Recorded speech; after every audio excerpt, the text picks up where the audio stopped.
Well, do you guys want to talk Marvel stuff? Yes. So, today's podcast, we have a special guest with us, and her name is Emma. Say hi. Hi. Yeah. Hi. So, Emma, you kind of came onto the radar here. We were looking, browsing the old Facebook, and we saw a post that you'd put up that you had gotten into WandaVision, but you had never seen any of the other Marvel movies. And then you started watching them, and it kind of caught my eye. And I said to Tim, I said, this would be great to have Emma on the podcast because we could kind of go back and live the whole Marvel Cinematic Universe virtually or vicariously again through kind of your sense of wonder or whatever. So we thought it'd be great to have you on the podcast and talk about the things that you're seeing in the Marvel universe through a fresh set of eyes, and then join us for a discussion on the latest episode of WandaVision. Yeah. I'm just honestly actually pulling up I'm scared it's going to start playing. I'm like, no, I want to pull up the list and it is starting to play. Stop playing WandaVision. I don't want you. I'm trying to pull up the list of the movies so I can because I've watched Up. I finished Civil War. And then I watched Spider-Man because I didn't have the attention span to actually watch Black Panther because I'd watched six Marvel movies in the span of a day. And I just didn't want to think about paying attention to anything. So I was like, well, I'll just knock Spider-Man out because I've seen it. So I'll just quote unquote watch it again. And then I'll be ready for Black Panther. So I just gotta pull up the MCU list. Yeah. But no, I hadn't watched really all of the MCU movies. I've watched a few. I hadn't gone through and watched any of the Avengers movies, any Iron Man movies, which my friends I've been shamed so many times for not watching any of the Avenger movies or MCU. I had seen I've always watched Spider-Man. I love Spider-Man. He's my favorite. But I hadn't seen and I saw Guardians of the Galaxy 1 and 2. And then I ended up seeing Captain Marvel in theaters as well. But those were the only ones I had really seen up until I started actually watching the MCU timeline. And I've been watching them in chronological order, not release order. Oh, really? Okay, so you probably started with Captain Marvel. Is that the no Captain America? I don't Captain even know how they America. go. Oh yeah, Um, Cap. I can list off which ones I've seen. Sure, yeah, let's go. Okay, so I've seen Captain America, First Avenger. I've seen Captain Marvel, except when I started rewatching in chronological order, I skipped Captain Marvel. We could talk about that later. Then I watched Iron Man and Iron Man 2. I skipped Incredible Hulk from 2008 because some people count it and some people don't. I might watch it later. I watched Thor. I watched The Avengers. I saw Iron Man 3. I saw Thor Dark World. I saw Captain America Winter Soldier. I skipped Guardians of the Galaxy 1 and 2 because I've already seen them several times. And then I watched Avengers Age of Ultron. I watched Ant-Man, Captain America Civil War. And then I watched Spider-Man Homecoming. Well, you've been busy. Oh, yeah. I chugged through a whole bunch of them last weekend. You're almost caught up. I know. I'm pretty impressed with myself. So I noticed you haven't seen Ant-Man. No, oh no, I saw Ant-Man, just not the second one. Okay. Well, the Yeah. first one would be the most important out of the two, probably. Yeah, I actually really enjoyed Ant-Man. I didn't think I would, but I actually really enjoyed the movie. Well, that's going to get us. So I wrote kind of a list of questions, Hmm. and we could just jump into those. So the first one is your favorite film, and we could talk about our favorite films, I guess, out of the whole thing. So Yeah. far out of what you've seen, which one would you say you like the most? So I think I really like the Captain America timeline solely because I think I'm just kind of getting into that vintage like I like those kinds of older style movies with World War II, and I liked Agent Carter, and I know I'm gonna have to watch the TV show now because I really like her. I also thought that Bucky's story was really tragic, and I really enjoyed it, and I want to see more of it. But I don't know if anything else happens more in the MCU timeline, but I know that he's having a show with Falcon, and so I'm really Mhm. excited. So I want to try to finish up so I can watch that. But yeah, I think the Captain America movies were my favorite series so far. And there was some incredible scenes there in World War II where he's running through battles and kicking people right in the chest and just being the general American hero. Yeah. My favorite is the part where he has to go through and do like the stage show. And, I know, I like that too. Yeah, just the getup that he's in with the old school underpants and and the wink and the nod and the like 6 foot away a big swing punch for Hitler and all that stuff. It's so funny and it's so played for camp and laughs. I just love it. And that badass leather coat he's got too when he's out. Right. When he goes out in his first mission on the motorbike to get all his buds back. I thought that was a great scene. That's a flight jacket, right? I think so, yeah. Yeah, I just really like the costumes in it too. That's just been it's very enjoyable for me to watch. And that's what my friend said also about Agent Carter, is that like it's just all 1940s fashion. So she's like, even if you don't care about Captain America, just watch it for the costumes. Yeah, I guess you guys are more costume geeks than I am in that way. You're probably looking at the costumes all the time. I go to university for clothing and textile science, so it's very much my my favorite thing. It's gonna be right in your wheelhouse. Oh yeah. Well, you'll have a keen eye for that. It's interesting. The 40s are an interesting time for clothes. I just what would you say defines it? Well, I think a lot also as well. Oh God, now you're gonna make me start thinking about clothing history. I don't specialize in 1940s fashion, but I know that like a lot of the time, like the clothing was heavily repurposed. So because men were off to war and everything was rationed and everything like that. And so women, a lot of the times, they were repurposing like their husband's suits into other garments for themselves that were like business attire. So it came into that silhouette with like the broader shoulders and the blazers, and like that carried into their fashion that was like made for new anyways.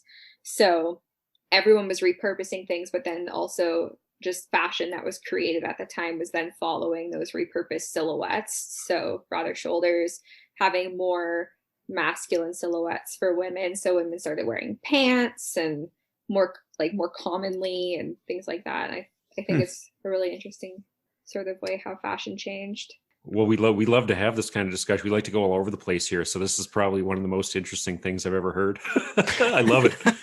No, I never would have thought anything about that. So the next thing we had here is which one, and I try not to go into the negative too much, but everyone, there's like 20 some films, and we like to just bring up briefly, which one was your least favorite? So I didn't watch Captain Marvel this time. I never cared for her when I watched it in theaters, because I know it came out right when Shazam came out, and both Captain Marvel. So I went and saw both, and I always preferred the movie Shazam when I had seen it in theaters compared to Captain Marvel.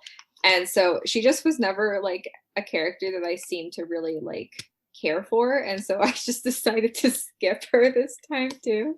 I don't know if it'll affect me in the long run. If I have to watch it, I'll rewatch it. But yeah. I don't think so.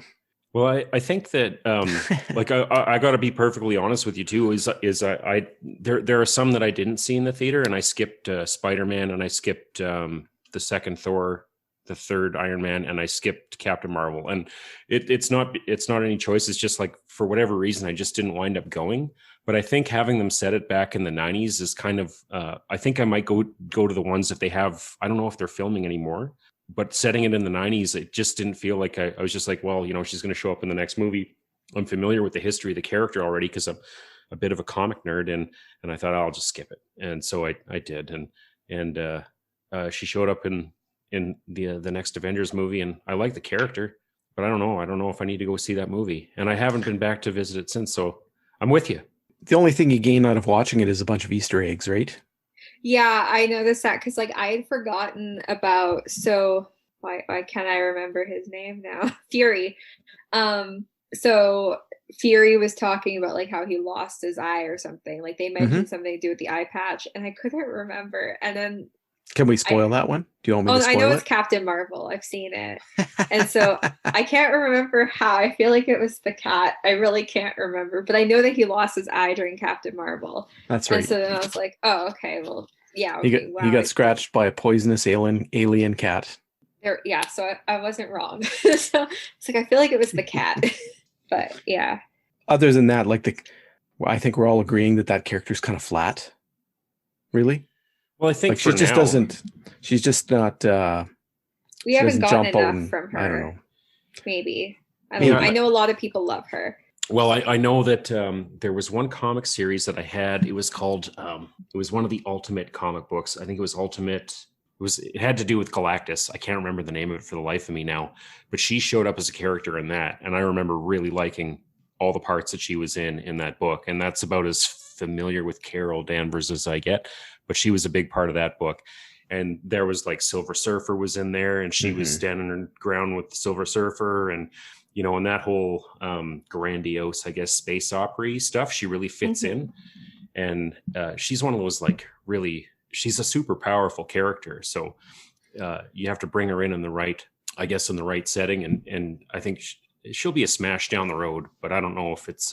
And who knows? Because in the comics, of course, she runs into Rogue. Rogue ends up sucking all of her memories and power out of her and leaving her in a coma. So we don't know where she's going to end up shortly, right? If they follow the comics or if they're going to totally veer. I know that. Yeah, and I know that as well. Like for me, like I find, because I know a lot of people really love her because she's one of the first. Because I think she was the first. Is she the first MCU character? For the main person to be a girl then? Because we have Black Widow, but she hasn't had her own feature movie yet. And so I think she was the first one to have her feature movie as a girl. And so I know a lot of girls like that, but I was like, well, I don't want to just like a character because she's a girl. That's not the point for me. Of course, you want girls to be able to grow up with strong influences and stuff, but that was just never for me. I was like, well, I don't really care if the character's flat right now, we don't have anything from her. And that's what makes it difficult. I'd rather it be a strong character off the bat and not just there to fill a quota. Well, does the Elektra movie with Jennifer Garner count? I don't think it does anymore. No, it doesn't. I think we've erased that. Okay, which is sad because I liked that movie, but well, I remember it not being too bad. I remember people really going hard on. We're off into the X-Men territory here. That's the other thing. So we'll get to that. We'll get to that in a bit. So I think we'll go past old Captain Marvel here, and we'll talk about a character that you didn't expect to like, but you did. You wound up liking them. I'm going to be very stereotypical because when I ever saw anything to do with the Avengers, I never understood why people really cared about them because I hadn't seen any of the movies. So I was like, I don't get it. Ooh. Meanwhile, if you see Spider-Man, you can kind of see his struggles and his very basic backstory is very easy to understand and you can sympathize with him and you can like him. But I didn't expect to like Iron Man as much as I do because he's just an asshole. Nice. He's just a jerk. And so I didn't expect to like him as much as I did. And I didn't expect to sympathize with him because ooh, poor rich boy, he's got issues. But I actually did end up having a heart for him. So yeah. Well, he is, it's kind of funny that you said that because that was the big crux of the whole, I remember watching that movie when it came out, and Liz, my wife, she wasn't very familiar with the character either. And I hadn't read a whole lot of Iron Man anything in my life. And so that was the first impression that I got too, is that I tend to like I like the character arc when a character starts off as a jerk and you get to kind of see him grow into a better person or whatever, but they still kind of keep that jerkness or whatever, a little bit of it. And it's fun, right? It's fun to watch. And he really does a good job. It kind of echoed his personal life at the time, I find, and he rolled a bit of that in. But yeah, I don't know. That's a great answer. I love it. Tim, Iron Man, what do you think? Who's your least favorite character, or the character you expected to like, you expected not to like, but wound up liking? Okay, character I expected not to like would have been Captain America, because he's always been there, just kind of like a filler character to me. You know what I mean? He's strong and determined, and that's pretty much it. To me, he used to be sort of flat in the comic books, very one-sided. But watching the movies, I actually really liked every movie that he's been in. Mm-hmm. Yeah, I think with Captain America, also tagging onto that, I think for me, I found his character very tragic just because, like, you know, he got frozen and he like lost, like, everything was left behind. And I don't know, I find that kind of arc, although it's not like completely unique, I still found it really tragic that like he lost his whole life and like Peggy and everything, and then he had to go see her when she was older. I cried. I was like, oh my God, no, she's still alive. It was so sad. So I think that did give him some sort of like character rounding, but I can see how he is like the golden boy and how that can make him kind of typical. Yeah, and in the comics I originally started reading, there was no mention of him being frozen in ice or any of that stuff. So that was, kind of new to me when I watched that movie. Really? Like I'm sure it happened. I just missed out on that, if you know what I mean. Like Oh wow. Well, the first comics I read they took place in World War II. So, and then there was just a gap where I didn't see him for a while, and then he was with the Avengers, and there didn't seem to be a tragic storyline there, or I didn't pick up on it anyways if it was there. So I guess that the movies did add that element to it. Well, what about you, Tim, Ryan? Well, before I get into mine, I just have to ask you. So you entirely skipped the 1990 Captain America movie where he had rubber ears? Where he had rubber ears. Yeah, that was the greatest tragedy of that movie. You guys have never seen this? No, I've never even heard of it. Oh, it's a work of art. It is a work of art. If you get a chance, go search it out. I think the guy who plays Captain America. Did you find it? See it. Yeah, I'm looking at it right. Oh God. It went straight to video. And if you were reading Marvel Comics at the time, there was Stan's soapbox. So Stan Lee would get on there and he'd talk about a couple movies. He'd talk about how awesome The Punisher was going to be. And he'd talk about how awesome Captain America was going to be. They're filming it in Yugoslavia. It's going to be great. And then it was just a giant turd. It was so bad. It has a couple good moments. So I got a soft spot for it because up until now, it was the only Captain America I got. And I just content. Yeah. Yeah, the costume doesn't look horrible. Like for like being a Captain America costume. Yeah, they got other than the ears, the rest of it looks fine. That's what he looked like in a lot of the comics. Yeah, exactly like that. Well, he didn't have the rubber ears, but I just don't think they could find a way to cut them out and make the thing not disintegrate. It looked like it was like kind of a rubber suit. Mm-hmm. But it was that was the Captain America I had for up until they made this movie. So when they updated it, I was like super excited. And I remember going to see the first Captain America movie with my friend, and I dragged him to it, and he was so upset with me. And then I was like, "No, come on, man! They got rid of the rubber ears. We gotta go." Yeah, you gotta go. There's no rubber ears. But for me, the character that I didn't expect to like but wound up liking was Thor. And yeah, the reason was in the comic books. I always just thought he was kind of lame, and I never read any Thor comic books, and I just thought he looked dumb. And whenever they had him come in to the story, he'd have this he had this special font that was just for all the cool things that he said, and I was like, this is stupid. He'd show up in a Spider-Man comic, and I'd just be like, I'm out, I'm done. And my brother was reading Thor in the 90s. When we were younger guys, and he was right into it. He's like, no, and he tried to convince me, and I tried to pick one up, and I think it was because it was the fantasy element too that I was just like, I'm tuning out of this. But the movies won me over. I remember going to see the first one, and I liked it, and I was really interested to see that Kenneth Branagh had directed it, because he's typically not the kind of guy who does stuff like that, and I think now he's definitely not the guy who does stuff like that. But the second one I watched, and it's not my favorite. It's probably my least favorite of the Marvel movies. It's the most forgettable, I think, because I haven't really searched it out. But the third movie was like they found a way to make him work in a way that was, I don't know, fun and entertaining and like kind of like a weird buddy cop movie, which I think he needed. Like the parts where I think he works is where he jumps in with other characters and just kind of bounces off them. And it's probably to the talent of Chris Hemsworth, because he's such a fun guy to watch act, that he just bounces off other people so regularly. But that's mine. Well, Thor in the comics, he had a human persona who was a doctor. I can't remember the doctor's name, but he had a cane, and he was normal until he tapped the cane on the ground or whatever, turned into Thor. They totally skipped all of that. So, and that's a good thing. Yeah, they alluded to that in the first movie. It was like there was an ambulance driver or something like that, and he had the guy's shirt on or something, and it had that guy's name, Donald Blake. Was that it? That's it. Yeah, that's right. I think I forgot something really important to remember that. Just so you know.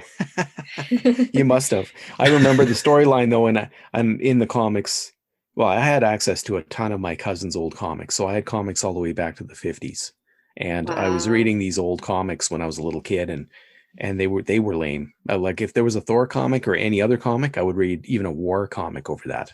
So they were on the bottom of the stack after I was done sorting them. See, I don't have that many comics. I do have a good number stack of Harley Quinn comics, but those are about the only comics I have. You wouldn't believe the stack of comics that were in the dresser at my cousin's house there. They had Cracked magazine, Mad magazine, Eerie magazine, and then all of the comics. Like he must have spent all of his money that he ever had on comics, and then left them behind and moved out. And of course, I was a little kid showing up, and it was all I always wanted to go over and visit Aunt Jessie. Let's put it that way.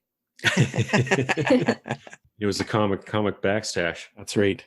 Well, the next one I have here that we came up with in our infinite wisdom is, who do you think is the most underrated of the Marvel characters? Oh, we didn't talk about who our favorite is, or did I miss that?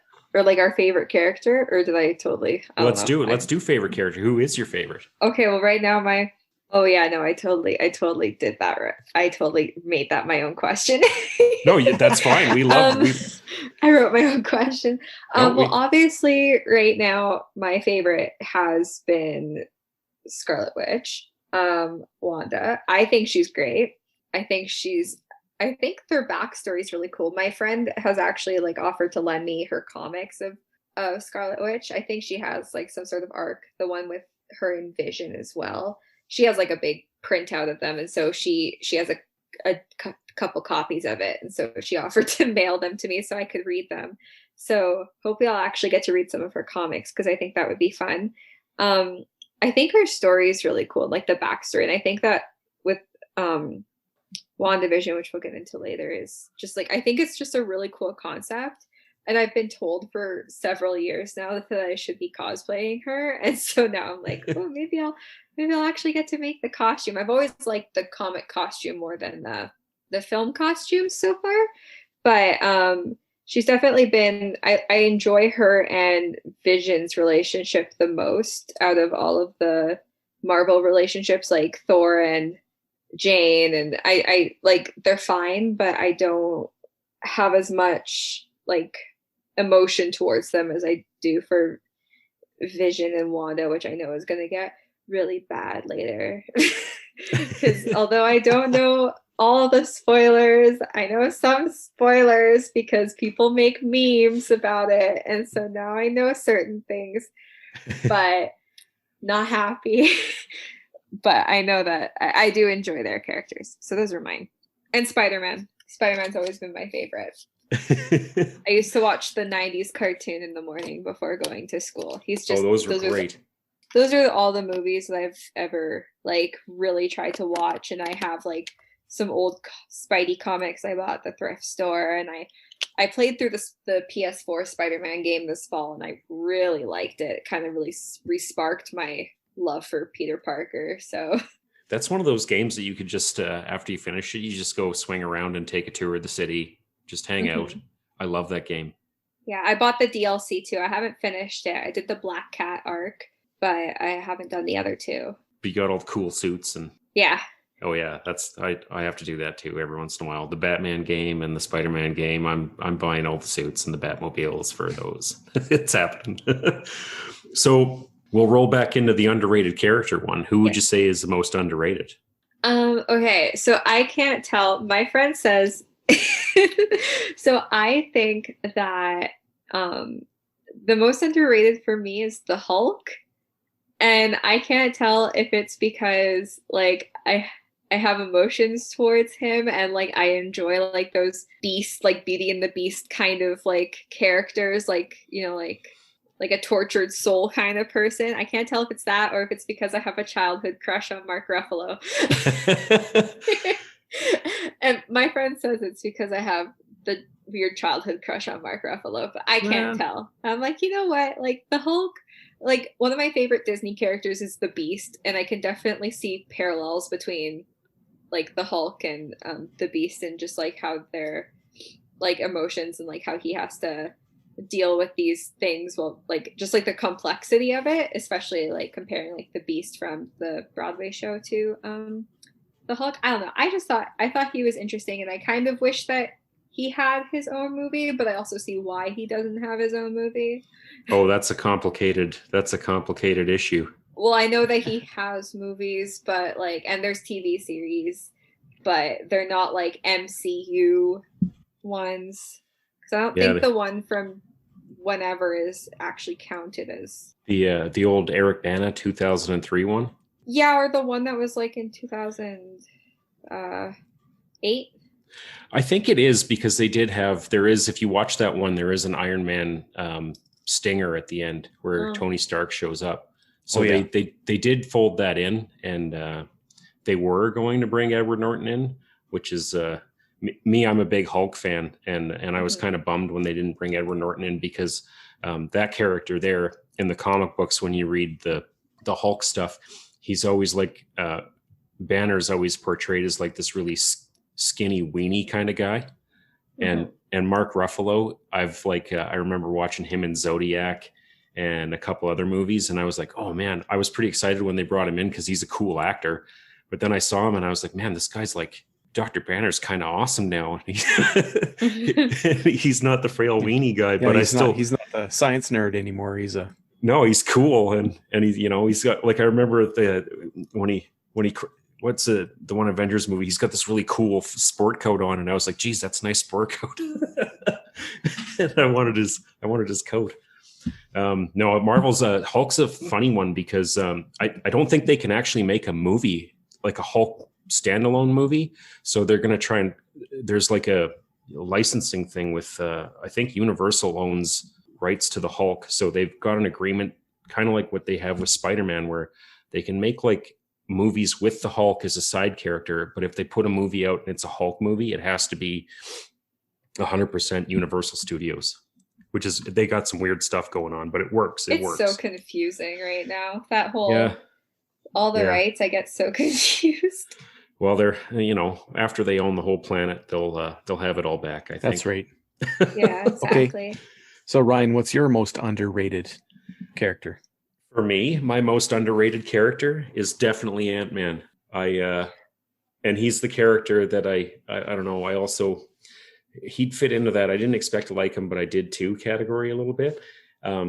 He's just got like he's kind of got like all the things to keep me watching this show, this whole thing. He's got the humor, he's got the cool superpowers that you didn't think you'd even like. Mm-hmm. I had no idea that a guy riding around on an ant would be so much fun. He's got a really dynamic relationship with the Wasp that I like. I like those two together and how they kind of jive. So he's my underrated thing. And I like Paul Rudd. I think, you know, I've been watching him since a really bad Halloween movie, and Clueless, and all the other stuff that guy's been in. Whenever he shows up, it's always a good time. And he just really seems to fit and bring kind of like the, you know, all the other characters kind of scoff at him like he's ridiculous, but that's part of the fun too. And I like that he doesn't kind of fit in. He's a fish out of water. So he's my underrated guy. Yeah, what about yours? I really like him too. So we can definitely agree with that.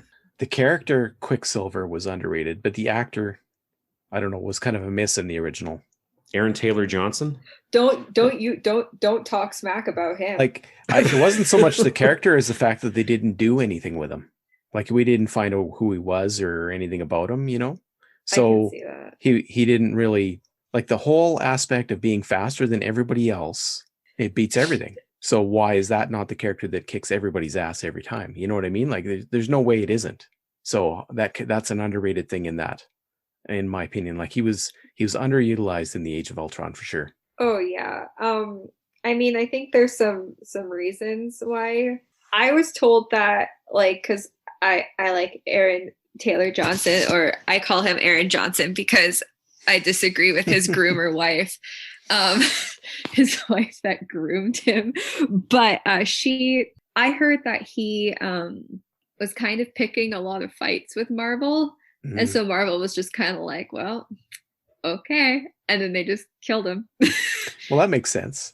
Because he wasn't I playing don't know ball. if it was like I don't know if it was a contract thing or what, but he wasn't really playing nice, allegedly. And then that's why he died.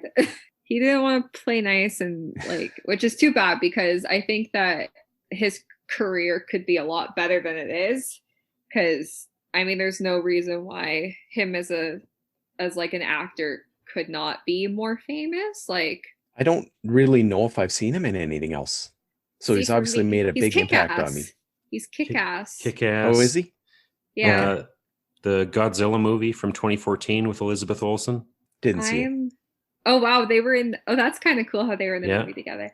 Yeah. I've been watching him since I was like 11 or 12, because he was in this movie that was the movie adaptation of one of my favorite book series growing up, which is called The Confessions of Georgia Nicholson. And so they kind of mixed the first two books together, and they made a movie called Angus Thongs and Perfect Snogging, and he was like the love interest. And so to me, he was always like that book character love interest. And then he was in Kick-Ass. I was like, oh my God, it's Robbie, you know? And then, and I really like Kick-Ass, actually. I really like that movie. The second one's okay, but the first one I really, really like. Yeah, I guess I was more interested in the other character in that movie, she totally stole the show. Oh, Hit Girl. Yeah. Oh, Hit Girl, yeah. I didn't clue into that. So I guess you would agree then that that's the most underrated character in the Marvel universe? Quicksilver? Yeah. Well, just based on what we've just said. Well, now that we're talking about Quicksilver, I'm going to jump right over. I was going to play.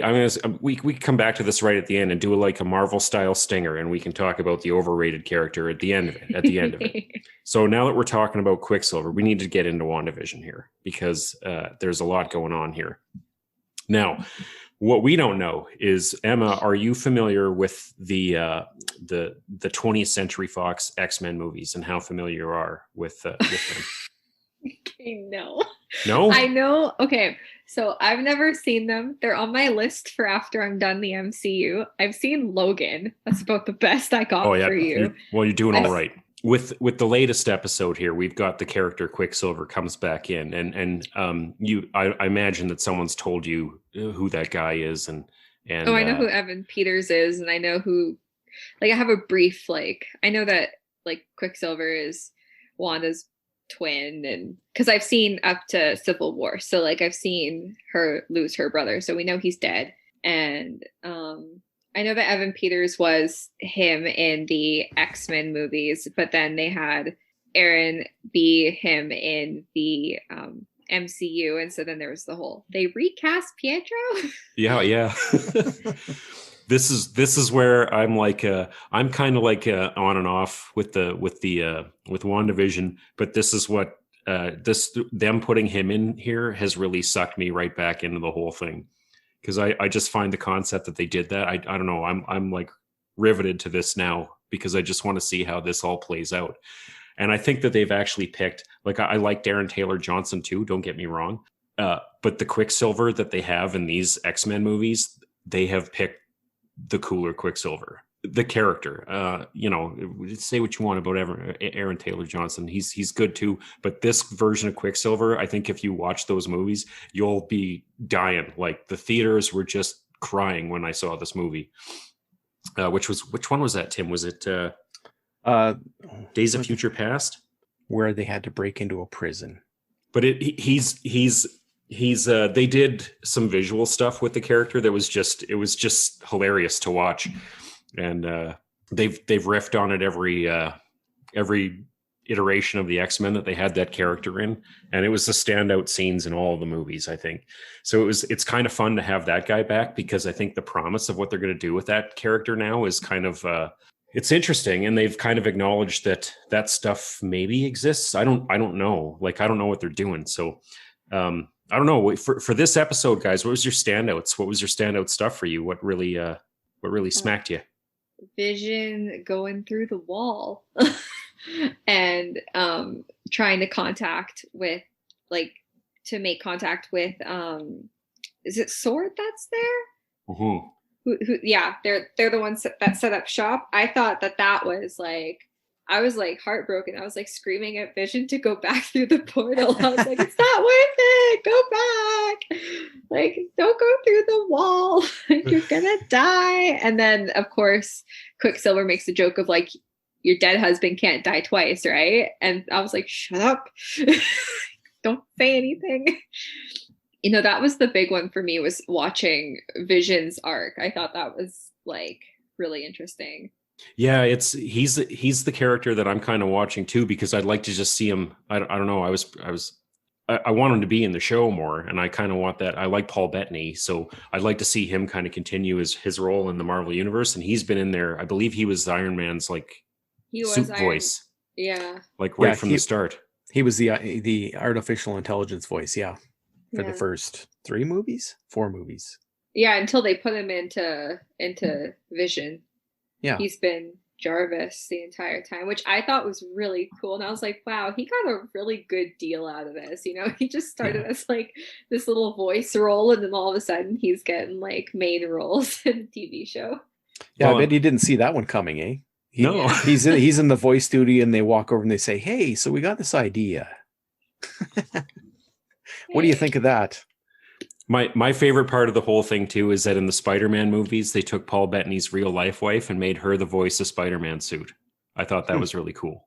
Really? Yeah. Jennifer Connelly is the voice of Spider-Man suit. What does he call his suit? Oh God, I just watched it. Karen, yeah. Oh geez, that was a bad choice. Well, who would have known at the time? Well, in retrospect, right? In retrospect, this is not the smart choice. So he goes through the wall, and like I'm confused here. And why is he disintegrating? How come he can't exist outside? Well, this is my guess. Dead. She's made a pocket universe to bring him back to life. Yeah. That's her whole purpose here, right? That's why she's in that. That's why they're in the bubble. I feel like it's like he can only be alive. And like the same thing kind of shows to her because she's had that flash of seeing him dead. And then now she's had that flash of seeing Quicksilver dead. Like, you know, like kind of when, like, it's kind of almost like a glitch in the system. It's like she's brought these people in solely because they can actually be alive. But if they leave, they won't be. But the weird thing is that she's brought the wrong Pietro. Even in the flashback. How did he get there? Like, I don't get how... he doesn't seem to know either. But the thing, he's been dropping hints that he knows more than he knows. People keep thinking he's that character that's called Mephisto. I don't know anything about Mephisto, so don't ask me. Well, but Tim is the Mephisto expert here. You've come to the right place. I wouldn't go that far. I don't know, but he dropped a couple of weird hints. He said, what did he say? When they were out on the street. Oh, he said, damn it, if Westview, New Jersey isn't charming as hell. Yeah. Well, that's a demon thing to say. And then the one kid was running, and he said, unleash hell, demon spawn. Oh, yeah, that too. Right? And, but I don't know. I'm not convinced. He seems to be a little confused about it too. People might have just like, it's almost kind of like they're just saying it to make us think things. Yeah, and exactly. Then, on the street, though, that's reminding me of the Kick-Ass nod, because they say Kick-Ass like 3 times on that street, which he was also in Kick-Ass. Yeah, I just found that out. He was Ass Kick. Or Kick-Ass's like best friend, like in real life. So I thought that was kind of funny because I kind of forgot that Evan Peters was in there, and then everyone's like, "Yeah, no, they're both Quicksilver and Kick-Ass / Ass Kick." That blew my mind. That's a very Marvel thing to do, is have like a crazy reference like that in there. They're so good at that.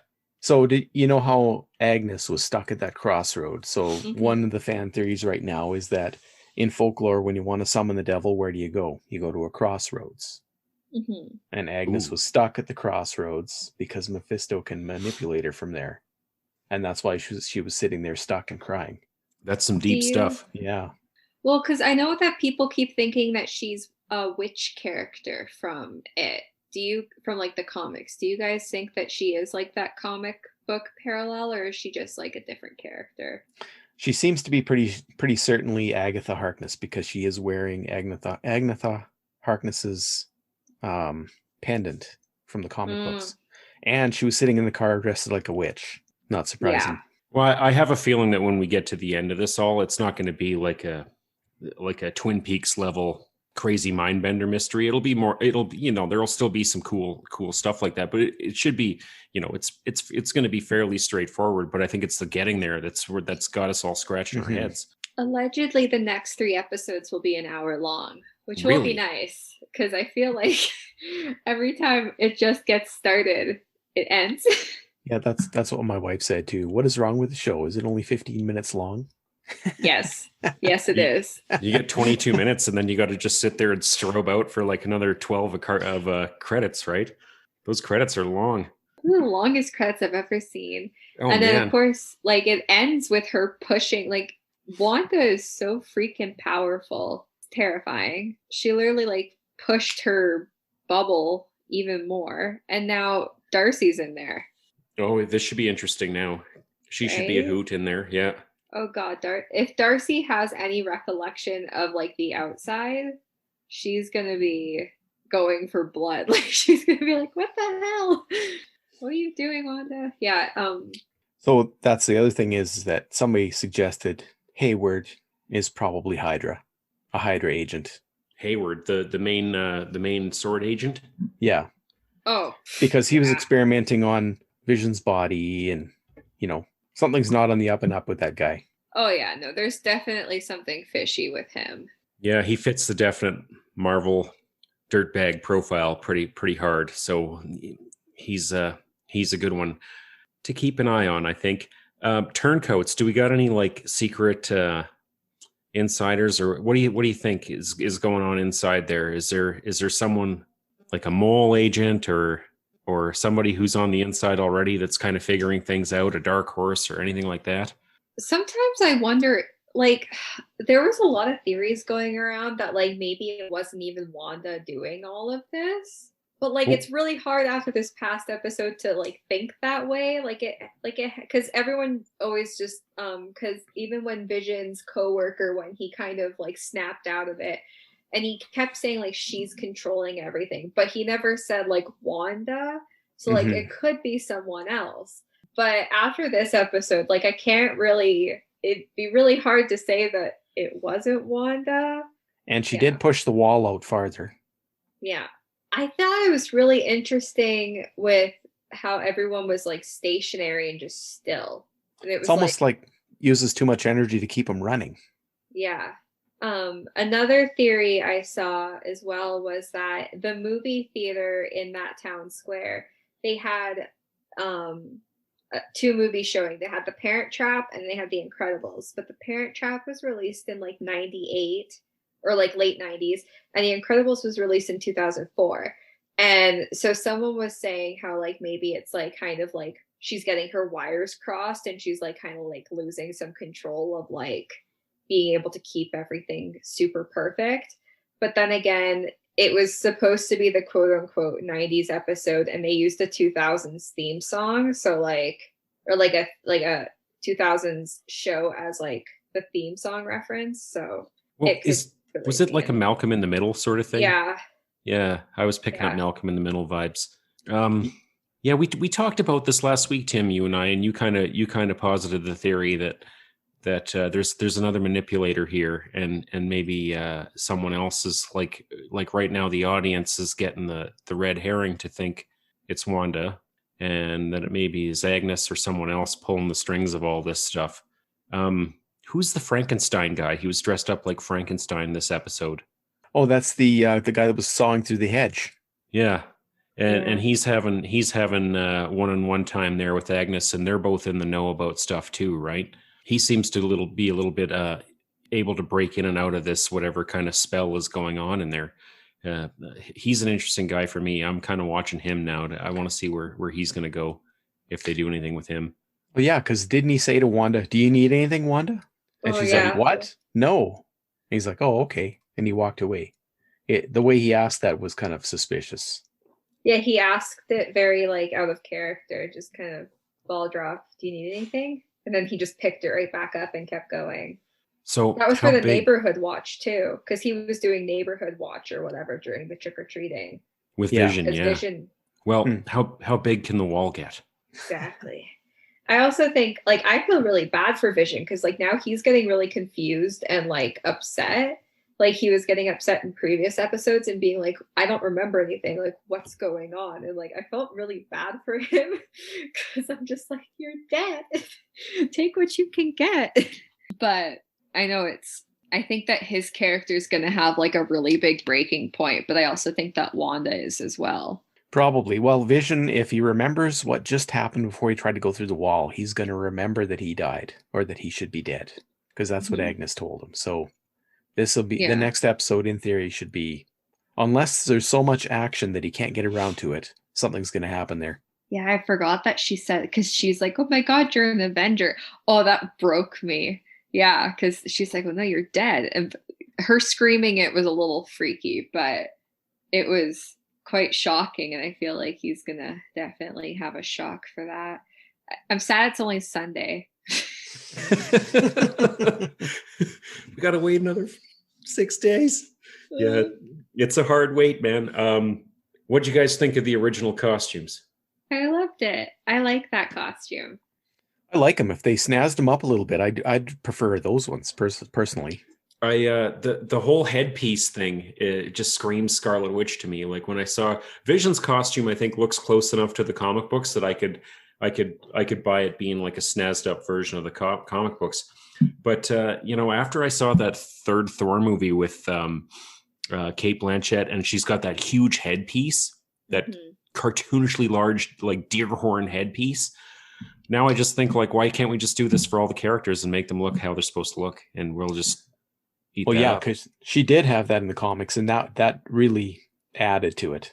Like, you saw that, and it brought the original comics back.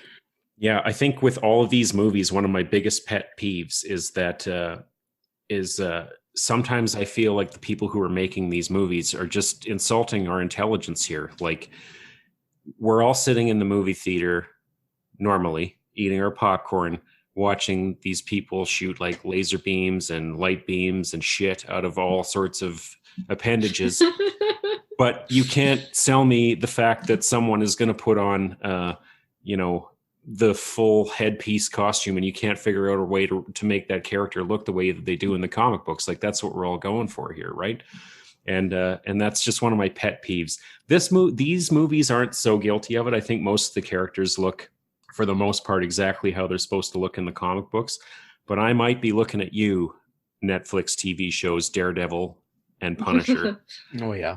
But this one here, it's nice to see them in their throwback costumes, and the Quicksilver costume with the underpants on over top of the leggings. I love that. Yeah, I just love it. I liked how Vision's costume, like, you could still kind of tell though was like a homemade, like, pieced together one. Like, he had like yellow board shorts on, and like I thought it was. Yeah, I think the shorts were yellow. They were like you could tell they were just like little like gym shorts and stuff. I thought that was really fun. Yeah, they got good cheeky nods to all that stuff, and it's just, I don't know, it's just fun to see. It's nice to see. That's the one thing I like about Marvel. It just throws back to the old stuff that works, and they don't take it too seriously. It's just, man, it's just a lot of fun. What else, you guys? Is there anything else that you guys that caught you off guard in this one? This one didn't really have as many big surprise moments. I mean, we kind of knew that Vision was going to, fairly early on, we figured that he was snooping around, right? And it didn't look like it was going to be good to go through the wall. No surprise there. We knew that would be a good thing. One thing that is probably happening is that our agent on the outside, she's been exposed to the wall twice now. She's probably going to go back in again, and she's probably going to develop superpowers. Because then they said that was like going to tie into House of M, right? Or show more of it. I don't know exactly where it originally happened, but because she was exposed to Captain Marvel. Yeah. She's got radiation in her. And then she went through the wall. Yeah, and in the comic books, she is powered. Yeah. So there's a good chance that, and they did hint strongly at, well, you've been through the wall twice now and you're changing. So something's up there. And she could potentially be a future Avengers member. Oh, right on. And I like that character. I think she'd do a good job in any role further on. So Yeah, I don't know. feel It's like, interesting to see what's going to come out of the people from the other side. Go ahead, yeah. Emma. Oh, I was gonna say, I feel like Darcy's just been through so much crap by this point. She kind of she deserves something now. Maybe she'll get some too. Like, I feel like, yeah, I feel like she's just been through so much crap. Like she went through with Thor, and now she's going through this, and now she's gonna be in the bubble. Well, she's had time to go get her degree, though. I Yeah, mean, she's moving up. Because wasn't she an assistant in the first appearance? yeah. She wasn't even like like in sciences. She was like a political science major, from what I remember. Now she's doing all this, so she must have switched. Switch majors. Well, she must have.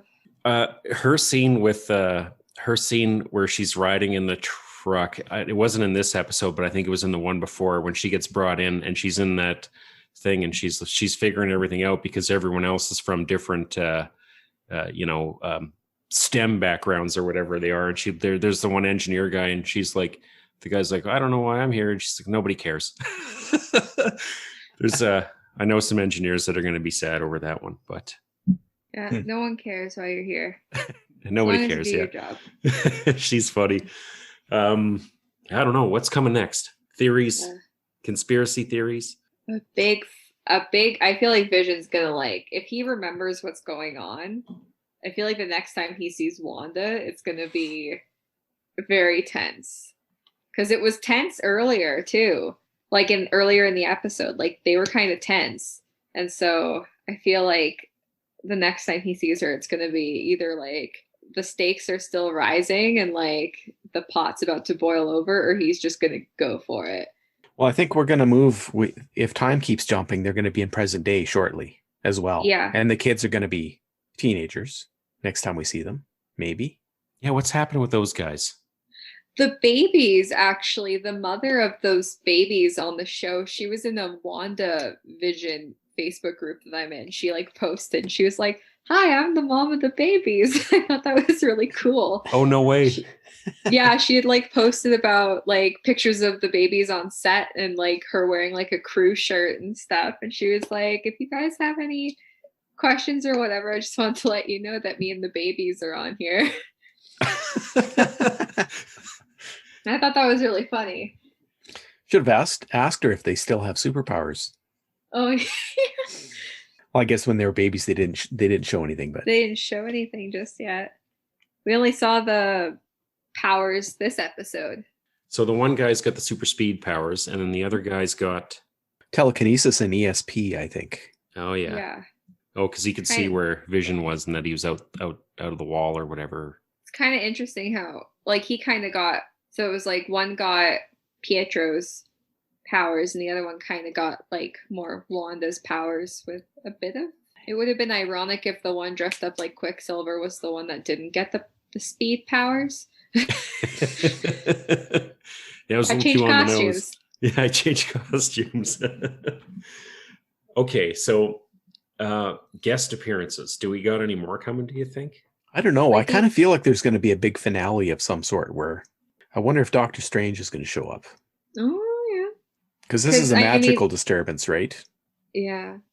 And this whole thing is really like introducing the multiverse, and like they had to introduce the multiverse before his movie, which I haven't seen Doctor Strange yet, but like I know very little, but I know that his next movie is like Multiverse of Madness, and so they had to introduce it before his movie comes out because otherwise everyone's going to be confused. Mm. Well, and are some X-Men going to show up to rescue Quicksilver? Well, this is my. Do they know he's there? Are they even real? I don't know. Maybe they can just, put on the magic helmet and use ESP to figure out where he went to. Well, see that I was just going to say that my dark horse pick for big the next big guest star is going to be Professor Xavier. Yeah. But we'll see. I like to swing for the fences. What is that? Is that the baseball terminology or is that football? I'm bad at sports analogies. I feel like that's baseball. Okay, well, I'm swinging for the fences. I'm swinging for the touchdown. And then try to knock that football over the fence. Yeah, I'm gonna hit a strike here. I guess with me thinking about like if the X-Men are gonna come, I'm like, but do they know? Well, I guess it would be because like Evan, because I'm just thinking about like Pietro's dead. So, but the X-Men in the other universe, I'm guessing Pietro's not dead there. He might, I don't know. Is he dead? He I don't know. wasn't. The last time we saw him, he wasn't dead. He Okay, had a well, then he's broken alive. ankle. But it was the 90s. Yeah. So by now then his he ankle would was- have healed up. Oh, hopefully. But then he had that. But then there was that weird clip of like when it flashed and like he was dead and shot like in the same spots as Pietro from MCU was in, and it Mhm. was like really confusing because I'm like, well, does that mean that like they're both died in the same way, or like it's so confusing? Well, now, Tim, so House of M stuff, I think I tuned out from reading comics right when that stuff happened because I didn't want to buy a whole bunch of comics, and I was just like, this is wrecking my lifestyle now. It's too expensive. So I never really followed it through. But was Wanda in House of M the singular point where they redid the whole comic book universe? You know, I missed out on most of the House of M too because that, like, you know, same thing. I was too busy with other stuff. That was after my comic book days, really. Man, we're behind the 8 ball. Yeah. We need to get our shit together here. It just, like you said, there were so many comics and they cost a lot of money, and that was taking away from my drinking money. So yeah, I think I was in the middle of moving across the country when that happened. So I was like, oh man, I need to move. I can't buy any more comics.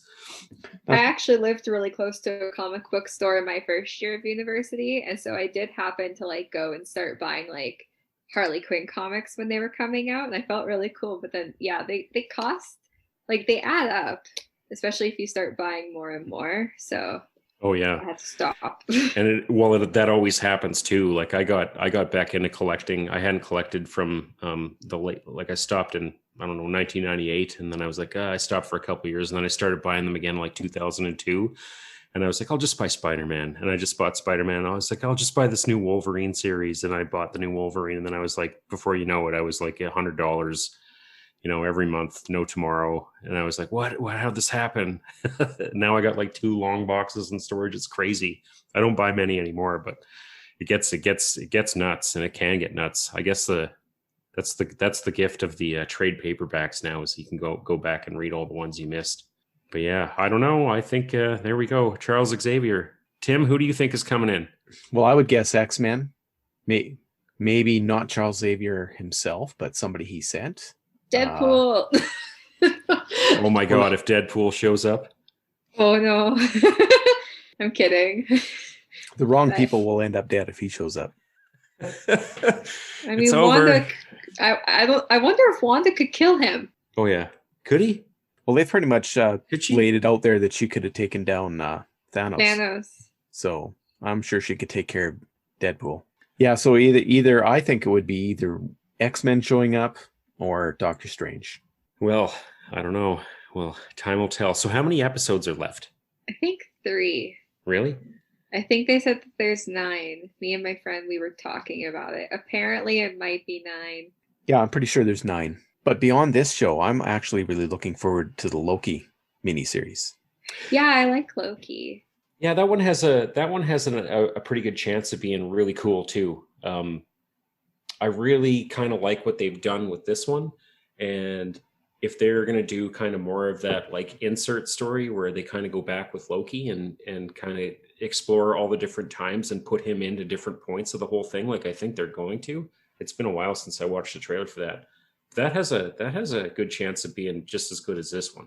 I don't know. How many more Yeah, I are think there? this one's really good. Yeah, this one is really good. It's growing on me. I still don't know if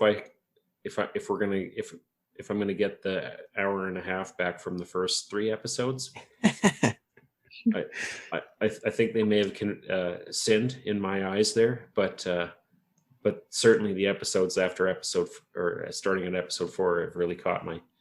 I don't know. That's just me. I'm picky like that. I don't know. Think about it I like a think dungeon grind. You Yeah, grind and I- grind and grind, and then you level up. Yeah, I think it had to have like a weird, like, because I rewatched the first episode to kind of show my mom, and I was rewatching it, and I was just like, oh, this is hard to watch. Even though when I was first watching it, I thought it was really cool, but like I just wasn't, the second time around, it wasn't as interesting to watch from like an outside perspective. But I could see more now that I had like seen other episodes and done more Marvel research. I could enjoy it, but I can definitely see how those first 3 episodes are like kind of hard to chug through until you start getting the plot rolling. Yeah. The only thing about it is once we get done this series, a person could probably chug through it pretty fast. Oh yeah. And rewatch it. Oh yeah, this is going to be about a 4-hour watch when it's all done. You could take that down in an afternoon. Well, I don't know. That's spirited stuff. So the Marvel stinger I had, I guess, do you guys want to talk more about WandaVision? Is there any, or do you want to go into the stinger?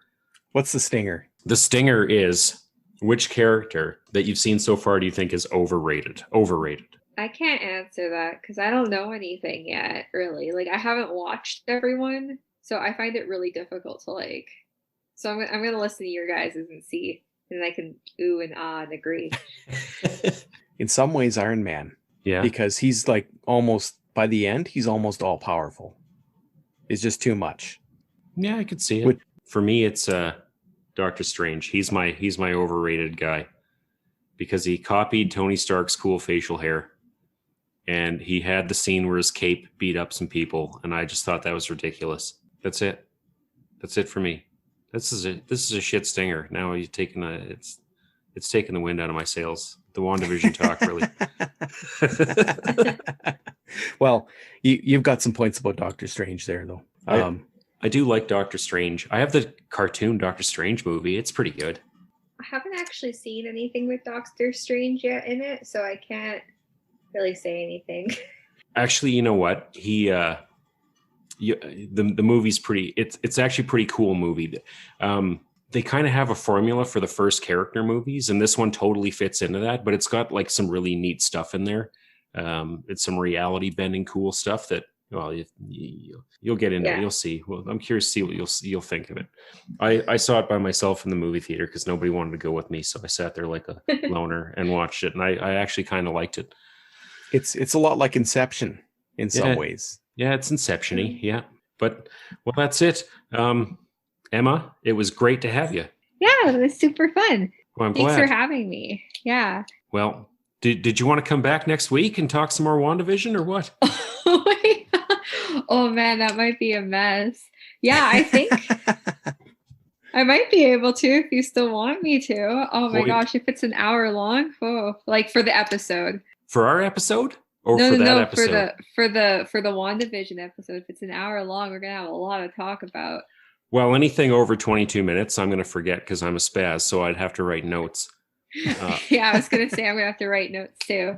But yeah, I'd love to have you back so we can continue the WandaVision Sure. team going here. So that'd be great. Okay. No, it's been good. Okay, Yeah. well, why don't we wrap it up there? I think so. What was our new tagline? It wasn't. It's been a slice. It's And don't listen to this. don't listen to this shit. I don't know. Yeah, Is that's that it. what I say? I guess. Okay. Please don't listen to this. And if you did, thanks. All right. Hey. Until next time, folks.